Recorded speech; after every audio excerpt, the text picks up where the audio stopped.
tadi kejadian 27 tanggal 31 Agustus itu LP-nya Pak Rudiana jam 18.30. Itu juga kenapa tidak ada pendampingan penasihat hukum. Terus padahal ada surat kuasa tanggal 2, terus baru bisa pengacaranya tanggal 16. Lagi-lagi kalau dia meyakini, dia bilang udah dia periksa atas pengakuan orang ini, kenapa nggak dikasih? Padahal antara jarak penangkapan ke penahanan itu kan 1 kali 24 jam. Dia harus dapatkan. Pada waktu diperiksa, karena ini adalah perkara anak, itu adalah punya hak, punya imperatif wajib didampingi. Kenapa polisi juga takut? Gitu loh. Mungkin berbeda ya. Enggak, 3 menit. Oke, Pak Asmi komentar. Dan kita sudah coba itu 3 menit. 3 menit pakai apa? Motor. Wah, 3 menit pakai motor mau nggak mungkin 6 meter. Enggak.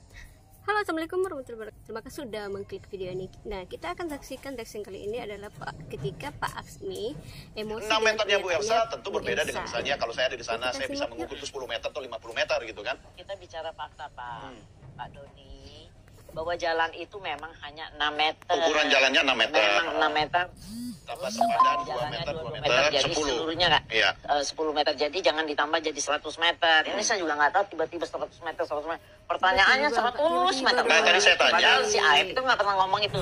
Nah, mereka ini Aib dengan mereka, Dede udah kenal mereka karena di sini tempat dia cuci kerjanya, di sini warung Madura, di sini tempat tongkrong Ibu Nining ini. Mereka bergaul. Jadi kalau kita kenal, nggak usah kita lihat dari jalannya aja, dari punggungnya aja, kita bisa tahu. Posturnya bisa tahu. Tapi kan terpidana di persidangan bilang tidak kenal, mengaku tidak kenal. Nah, itu kan boleh aja. Kita punya bukti. Waktu Peggy waktu dibilang nggak kenal be, enggak ini. Waktu dia begitu dilepas dari perapitnya langsung. Oh iya, Sudirman teman saya. Ini sebenarnya.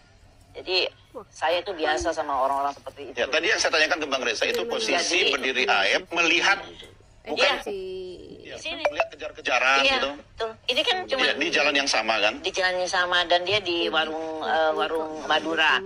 Di sini mereka kejar-kejaran sampai ke sini. Di sini dipukul terus udah tuh balik lagi dibawa ke sini di tempat kebun kosong. Ini berarti jauh dong Bu Elsa? Nggak jauh. Ukuran jalan memang 6 meter, tetapi 3 menit. 3 menit menurut saya ketika menggunakan kendaraan motor itu bisa jauh. Jauh itu 3 menit. Ya, kalau jalan kaki mungkin berbeda ya. Enggak, 3 menit. Oke, Pak Asmi komentar. Dan kita sudah coba itu 3 menit. 3 menit pakai apa? Motor. Wah, 3 menit pakai motor mau nggak mungkin 6 meter. Enggak, yang maksud saya bukan ininya yang melihat kejar-kejarannya 6 meter, tapi membawa dia dari pembantaian ke diletakkannya jenazah korban itu jaraknya 3 menit. Oke, Pak Asmi, saya berpikir begini ya, kenapa ada Pak Reza, Bu Elsa atau siapapun itu untuk mengukur kembali jarak-jarak tersebut. Kalau kita mau balik lagi, sebenarnya kan pintu masuknya perkara ini kan ada di tingkat kepolisian. Separah apa sih? Kenapa pada waktu olah TKP tidak bisa clear? Sudah direkonstruksi loh. Kalau sudah direkonstruksi, kenapa ada perbedaan pandangan begini? Gitu loh. Kalau dia teliti, dia jelas, dia clear, gak ada dong kegaduhan seperti ini, Bu Elsa. Artinya ketika ada rekonstruksi tidak mungkin dong. Rekonstruksi tempat yang sama, kasus yang sama. Orang yang merekonstruksi itu punya kompetensi. Tahu nggak? Mereka juga punya berita acara sumpahnya segala macam. Loh, kok hari ini kita masih memperdebatkan jarak lagi, gitu loh. Berarti bisa kita bilang titik awal penyelidikan termasuk olah TKP-nya tidak profesional. Artinya kita meributkan sesuatu yang sebenarnya kunci awalnya di olah TKP kan? Tidak perlu dong kita persoalkan. Itu adalah kira-kira hal yang cukup sederhana di kepolisian. Kalau itu clear, kan nggak perlu ada nih Bang Reza, Bu Elsa atau siapapun lagi. Clear lah, berarti kan tidak clear. Masa jaksa itu lagi-lagi kan, masa jaksa. Kamu lihat dong penyidik itu berapa jaraknya, pastikan benar-benar. Mengingat apa? Perkara ini perkara pembunuhan berencana. Ya kan? Apa yang dilakukan oleh Pak Rudiana pada waktu itu ada 340, berarti ada rencana, ada gerakan yang bersama, ada niat, ada kesatuan yang bersama. Iya, berdasarkan itu tentu olah TKP harus lebih detail. Oke, tahan dulu Bapak Ibu, saya ajak Anda kita mengingat kembali apa yang disampaikan Aib di persidangan ya. Kita punya data melalui grafis berikut ini pemirsa. Ini adalah keterangan yang disampaikan Aib dalam persidangan. Posisi Aib saat Vina dan Eki meninggal, dia tidak tahu ada dugaan tindak pidana pembunuhan atau pemerkosaan. Ini statement dari Aib. Kemudian pada tanggal 27 Agustus 2016, pukul 20.30, nongkrong bareng Dede ya, Bu Elsa ya, di warung kopi dan fotokopi, toko fotokopi di Jalan Perjuangan, Majasem, Kesambi, Kota Cirebon.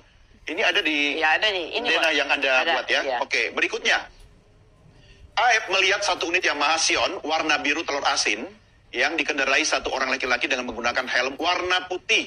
Ini yang dia maksud mungkin Eki ya. Eki ya. Kemudian memakai jaket biru tua, biru muda putih bertuliskan ecstasy. Selanjutnya, kesaksian Aep mengatakan bahwa melihat laki-laki itu berboncengan dengan satu orang perempuan, maksudnya Vina. Ya. Kemudian lewat di depan SMP 11 samping showroom mobil di Jalan Perjuangan Majasem Kesambi Kota Cirebon. Kedua orang yang dilempari itu tetap memacu kendaraannya. Confirm ya? Ya. Oke, kita lanjutkan lagi. Kita lanjutkan kesaksian Aep berikutnya di persidangan di Pengadilan Cirebon 2017. Ia melihat laki-laki itu berboncengan dengan satu orang perempuan. Oke, ini tadi ya. Maksudnya warna gelap itu rok pendek. Ini Vina ya. Almarhum. Oke, almarhum Vina yang kemudian dilempari batu oleh sekelompok orang yang sedang nongkrong. Kita lanjutkan. Oleh sekelompok orang yang sedang nongkrong. Kita lanjutkan.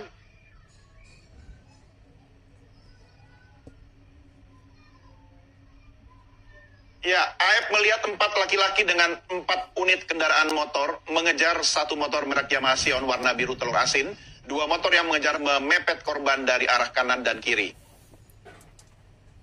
Kemudian Aep dalam persidangan juga menyatakan bahwa 2 motor lain membuntuti korban dari belakang salah satu orang yang memepet korban dari arah sebelah kiri, membawa balok bambu. Ya, tadi juga kalau Bu Elsa, Pak Asmi lihat ahli di persidangan ya.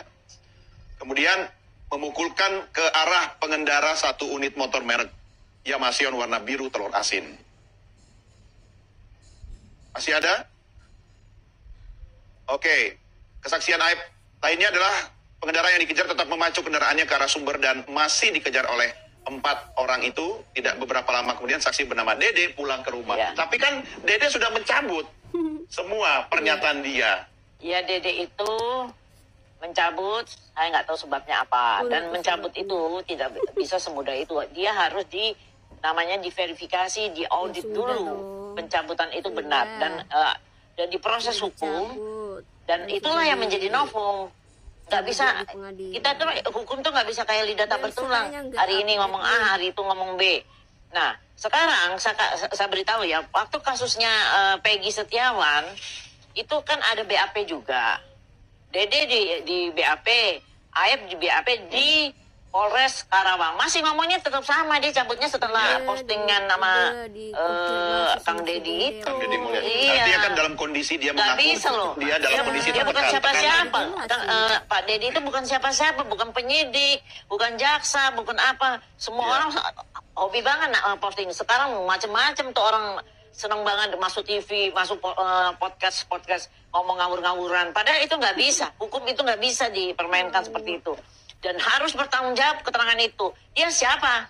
Harus penyidik dan itu harus diverifikasi dengan keterangan yang lain. Nggak bisa. Iya, Pak Asmi. Saya sih mengambil dia dari catatan yang tadi. Saya tertarik dengan ada memacu kendaraan. Sewaktu ada memacu kendaraan, muncullah pikiran saya. Pasti kan ada alat bukti yang lain. Ada CCTV di jalan, ada perumahan yang lain, ada toko-toko yang mungkin 24 jam. CCTV nggak ada waktu itu. Kenapa tidak ada untuk tahun 2016 sudah ada dong. Betul nggak? Ada perumahan yang lewat, kalaupun tadi dibuat ada memacu ya, kata memacu dan segala macam. Karena ini kan ada 2 titik kan, dari SMS 11 ke flyover alun tadi yang dibawa kata segala titin macam. ada sebenarnya, tapi gelap dan tidak dijadikan kata titin ya, bukan tapi kata saya sudah ke sana dan saya sudah cek CCTV itu ada yang punya kompleks real estate, tetapi arahnya tidak bukan ke jalan. jalanan ini. Tidak, dia itu CCTV untuk kompleks dia. Jadi nggak ada CCTV. 2016 atau di 2016 dan saya tanya dan sekarang mereka bikin lagi, tapi tetap mereka tidak ke arah jalan. Mereka hanya untuk kompleks. Yang menarik Pak Asmi Jadi tadi. yang apa yang Ibu Titin bilang ada CCTV nggak dibuka itu ada. Saya udah cek benar sampai saya tanya persis. Jadi benar nggak ada CCTV waktu itu? Tidak ada. Ya, jadi saya tidak bisa klaim itu karena kan penyidik biasanya punya untuk sebuah kota ya, tidak gitu. Rasanya di 2016, makanya tidak bisa di titik perumahan saja. Harus dilihat kan beberapa alur itu kalau mau objektif gitu loh. sampai menuju ke flyover tersebut. Titik-titik mana yang segala macam. Ini kan juga tidak muncul pada waktu itu, yang seharusnya lagi-lagi penyelidikan melakukan kan waktu mereka mengumpulkan bahan-bahan bukti penyelidikan mereka. Ya, artinya olah TKP yang tidak profesional ini imbasnya kemana-mana. Kemana-mana. Itu makanya saya bilang ini sebenarnya adalah dari pintu masuknya saja. Artinya teman-teman bikin lubang sendiri hari ini masuk ke dalam lubang itu sendiri. Atau kan, mungkin gitu sengaja dibuat kabur olah TKP untuk mengabulkan kasus yang sesungguhnya. Patut diduga karena itu tadi, karena kewenangan mereka yang melekat. Kalau mereka tidak ada beban, kalau mereka tidak ada apa-apanya, ya udah jelas nih kalau katakanlah kalau laporannya Pak Rudiana adalah pembunuhan, udah pasti dong pelaku ini akan dimintai pertanggungjawaban. Ya sudah, digali aja semuanya fakta-fakta yang didapatkan. Tapi kenapa harus ada kisah-kisah yang begini? Kenapa satu itu, kedua olah TKP tanggal 20 tadi kejadian 27, tanggal 31 Agustus itu LP-nya Pak Rudiana jam 18.30. Itu juga kenapa tidak ada pendampingan penasihat hukum. Terus padahal ada surat kuasa tanggal 2, terus baru bisa pengacaranya tanggal 16. Lagi-lagi kalau dia meyakini, dia bilang udah dia periksa atas pengakuan orang ini, kenapa nggak dikasih? Padahal antara jarak penangkapan ke penahanan itu kan 1x24 jam. Dia harus dapatkan. Pada waktu diperiksa, karena ini adalah perkara anak, itu adalah punya hak, punya imperatif wajib didampingi. Kenapa polisi juga takut? Gitu loh. Dia ada yang ditutupi? Iya dong. Atau kekurangan kemampuan untuk melakukan pendidikan secara profesional? Bukan kekurangan saja, dua irisan kali terjadi. Kekurangan kemampuan, tidak siap untuk terbuka terhadap fakta yang sebenarnya. Seharusnya saya akan berterima kasih dong ada lawyer untuk menyaksikan ini. Ini ya, begini ya. Maksudnya tugas polisi bantu lawyer begitu? Bukan, bahwa itu kan melekat, ada pendampingan. Ada Sakatata yang masih anak, terus perkara itu di-split. Coba, jadi kita runutnya lagi. Kalau tadi Kak Elsa merunut waktu-waktu tersebut, runut juga. Kapan Pak Rudiana melaporkan, jam berapa? Setelah itu siapa yang diperiksa juga? Kenapa orang ini dibukakan? Terus ada rekaman juga terhadap CCTV yang bukan rekaman interogasi yang dilakukan Pak Rudiana. Untuk apa itu? Ini harus juga didekatkan ya. Gitu loh. Perlu rekonstruksi ulang. Ya sangat perlu supaya dapat itu rekonstruksi, supaya dapat objektivitas, supaya pikiran kita yang tadi disampaikan oleh Kak Elsa, kita tidak berhadapan dengan kata-kata, tapi dihadapkan dengan bendanya. Ya, oke. Tahan dulu. Benda produknya polisi apa, benda produknya jaksa apa, sehingga kita bisa dekatkan. Oh ini loh yang kurang bumbunya, di sini loh kurang letaknya. Karena kalau enggak kan semuanya akan keluarkan statement. Tapi dengan Bu Elsa mengeluarkan ini apa? Kita sandingkan di mana sih yang mislingnya? Kenapa Anda tidak awalnya di TKP tadi olah TKP? Bu Elsa sabar dulu ya, saya akan kembali ke Bang Reza Indragiri. Artinya pintu awal itu yang menentukan perdebatan kita berbulan-bulan belakangan ini. Bang Reza, ada statement Anda terkait dengan pernyataan dari dua pakar kita di studio ini? Tidak disiplin ilmu bagaimanapun saya mengomentari guru-guru saya ini. Janganlah Bang Reza. Kita butuh kepakarannya Bang Reza di sini.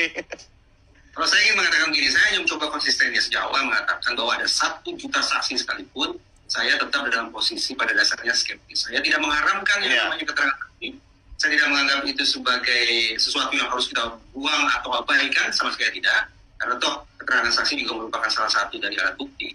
Tetapi riset psikologi forensik sendiri yang menjadi dasar bagi saya untuk mengambil sikap skeptis. Psikologi forensik menyimpulkan barang yang paling potensial mengganggu penegakan hukum, merusak pengungkapan fakta, ya memang keterangan. Ketika memberikan kesaksian di hadapan media tentang apa yang konon dia saksikan pada malam jahanam itu, AF mengaku bahwa dia dalam keadaan takut. Itu eksplisit dia sebut, saya takut.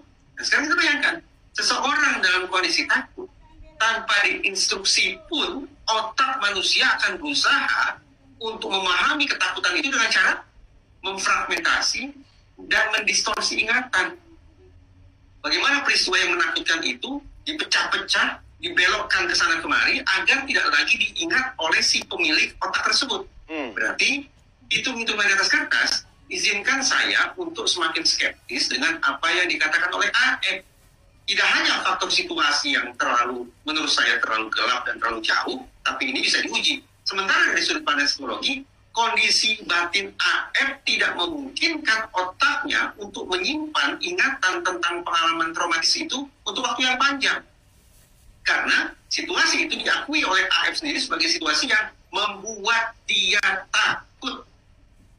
Tingkat akurasi ingatan orang yang dalam kondisi takut berdasarkan studi rendah. Jadi sekali lagi, saya tidak berpretensi ke kanan atau kiri, membela atau memberatkan, tapi dari sudut pandang psikologi, saya memiliki sejumlah alasan untuk skeptis. terhadap kualitas keterangan saksi yang bernama AF.